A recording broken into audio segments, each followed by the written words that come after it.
နာတော်တာစင်သူများခင်ဗျာဒီကနေ့ခေတ်ရဲ့ခေတ်မီတိုးတက်လာမှုတွေကြားထဲမှာကျွန်တော်တို့ရဲ့ရိုးရာအမွေအနှစ်တွေဖြစ်တဲ့မြမရိုးရာလက်မှုပညာရက်တွေကိုမေ့လျော့လာကြတာကိုတွေ့ရှိရပါတယ်ဒီနေ့ဗီဒီယိုမှာတော့မြမလူမျိုးတိုင်းမဖြစ်မနေတည်ထားတဲ့မြမလက်မှုပညာအမွေအနှစ်တွေဖြစ်တဲ့ဗတ်ဆယ်မျိုးအကြောင်းကိုအသေးစိတ်ရှင်းပြပေးတော့မှာဖြစ်ပါတယ်ခင်ဗျာနံပါတ်1ပပဲပညာရက်သည်တန်တဲကိုအည်ကြိုပြီးပုံသဏ္ဍာန်အမျိုးမျိုးပြုလုပ်သောပညာရက်ဖြစ်သည်ဒါပစိန်စုစောက်တို့အပြင်စိုက်ပျိုးရေးသုံးပစ္စည်းများဖြစ်သောထွန်သွားထေသွားဒဇင်များစသည့်ပစ္စည်းများကိုလောက်ကင်ကြရသည့်အတတ်ပညာရက်ဖြစ်သည်နံပါတ်2ပရိန်ပညာရက်သည်ရွှေမွေဘော်ကြေးစသည့်တို့ကိုလက်ဝတ်ရတနာများနှင့်အခြားသောလူအသုံးဆောင်ပစ္စည်းမျိုးမျိုးကိုသုံးလုပ်ခြင်းထုခတ်ခြင်းပြုလုပ်သောပညာရက်ဖြစ်သည်ပရိန်ကိုနှမျိုးနှစ်စားခွဲခြားနိုင်သည်ရွှေပရိန်နှင့်မွေပရိန်တို့ဖြစ်သည်ရွှေပရိန်တို့သည်နှထောင်းနှဆွဲနှကပ်လက်စွပ်လက်ကောက်ဆွဲကြိုးစသည်တို့ကိုပြုလုပ်သည်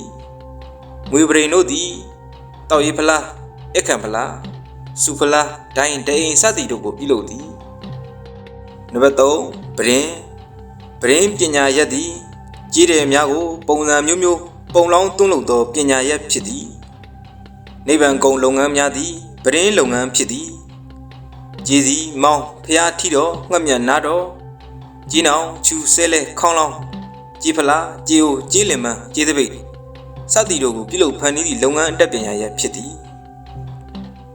နံပါတ်4ပန်းတော်ပညာရက်သည်ဒီလက်မြေသီးရွတ်တို့ဖြင့်ရုပ်လုံးရုပ်ကြွများခြူပန်းခြူနွယ်များကိုလှပအောင်အမွန်းတင်တစားဆင်သောပညာရက်ဖြစ်သည်အုံများဒီလက်မြေတို့ဖြင့်ရုပ်လုံးများခြူပန်းခြူနွယ်အလှပန်းကများမအူပန်းဆွဲများလူနတ်ဘလူချင်းသေးရုပ်နဂါးရုပ်စသည့်အလှပများဖြင့်ပြင်ဆင်ဆောက်လုပ်သောအတတ်ပညာရက်ဖြစ်သည်နံပါတ်5ပန်းတမောပညာရက်သည်ကြောက်သားကိုလှပတည်တတ်အောင်ထုစစ်သည့်ပညာရက်ဖြစ်သည်တနည်းအားဖြင့်ကြောက်စီပညာရက်ဟုလည်းခေါ်တွန်ကြသည်ပန်တမောတို့သည်ဖျားစင်တုတိန်တိုင်းကြောက်စာတိုင်းချင်းသေးရုပ်သမင်ရုပ်စင်ရုပ်ကြောက်ပြင်ကြောင်းရုပ်ဆုံးကြောက်စပွဲစသည်တို့ကိုပြုလုပ်သည်နံပါတ်6ပယံပညာရက်သည်အုတ်ထုံတဲကြောက်ဘိလက်မြေအားအချိုးကျရောဆက်ပြီးအဆောက်အအုံများလှပခိုင်ခန့်အောင်ဆောက်လုပ်သည့်ပညာရက်ဖြစ်သည်ပယံတို့သည်တိုက်အိမ်ဖျားစီရီတရစသည်တို့ကိုတိဆောက်သည်နံပါတ်9ပပုပညာရက်သည်တစ်သားတလိษံတို့၏အဆွဲအယိုးရွှွန်စေးမြေစေးဖျောင်းစသည့်အရာဝတ္ထုပစ္စည်းများကိုရုပ်လုံးရုပ်ကြွရုပ်ခုံးများထွန်းထူးသည့်ပညာရက်ဖြစ်သည်ပပုတို့သည်လူယုံများတလိษံယုံများခြူပန်းခြူနွယ်အလှပန်းကံများစသည်တို့ကိုထုလုပ်သည်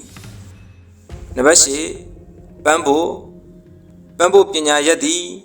တစ်သားစင်စွဲစသည့်ပစ္စည်းများကိုလိုရာပုံစံရအောင်ပုလုံးထိုးကချုံးမအောင်ပုတ်ခံပြုလုပ်သည့်ပညာရက်ဖြစ်သည်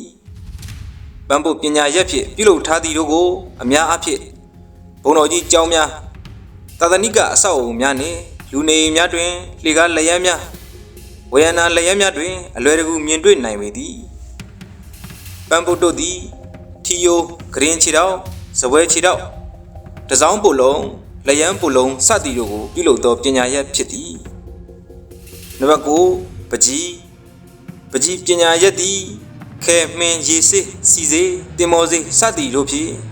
ရုပ်ပုံမျိုးစုံပုံသဏ္ဍာန်မျိုးစုံတို့ကိုရေးချယ်သည့်ပညာရက်ဖြစ်သည်ပကြီးတို့သည်လူတလိษံအရာဝတ္ထုပုံရှုမြော်ခင်းပုံဒီဇိုင်းပုံကာတွန်းပုံတို့ကိုရေးဆွဲသည်နံပါတ်10ပန်းယွန်ပညာရက်သည်ဝါနှီစသည်တို့ကိုတစ္ဆေးတို့ဖြင့်တရိုးကင်ပြီးလူအသုံးဆောင်ပစ္စည်းများပြုလုပ်သောရွန်းတယ်လုပ်ငန်းပညာရက်ဖြစ်သည်ပန်းယွန်တို့သည်စွမ်းအုပ်လက်ဖက်အုပ်ကွင်းအစ်စေတောင်စသည်တို့ကိုပြုလုပ်သည်အခုဆိုရင်တော့မြမရိုးရလက်မှုပညာရက်ဖြစ်တဲ့ဗတ်ဆယ်မျိုးကိုအပြည့်စုံသိရှိသွားကြပြီလို့ယုံကြည်ပါတယ်ဒီပညာရက်တွေဟာတစ်ခုချင်းစီတိုင်းမှာသူဤတန်ဖိုးနဲ့သူမြမယဉ်ကျေးမှုကိုထင်ဟပ်နေတာဖြစ်ပါတယ်ကျွန်တော်တို့အားလုံးလည်းကိုယ့်ရဲ့ရိုးရာကိုမမေ့မလျော့ဖို့ကအရေးကြီးပါတယ်ဒီပညာရှင်တွေကြောင့်သာဖျားပထိုးတွေနန်းတော်တွေ လက်ရမြောက်အမှုပညာပစ္စည်းတွေကိုယနေ့ထိတိုင်ကျွန်တော်တို့ဂုဏ်ယူပိုင်ဆိုင်နေနိုင်တာဖြစ်ပါတယ်အားလုံးပဲရိုးရာအမွေအနှစ်တွေကိုတန်ဖိုးထားထိမ့်သိမ်းကြပါစို့လို့နှိုးဆော်ရင်းဗီဒီယိုလေးကိုညီကုန်းချုပ်လိုက်ပါတယ်ခင်ဗျာ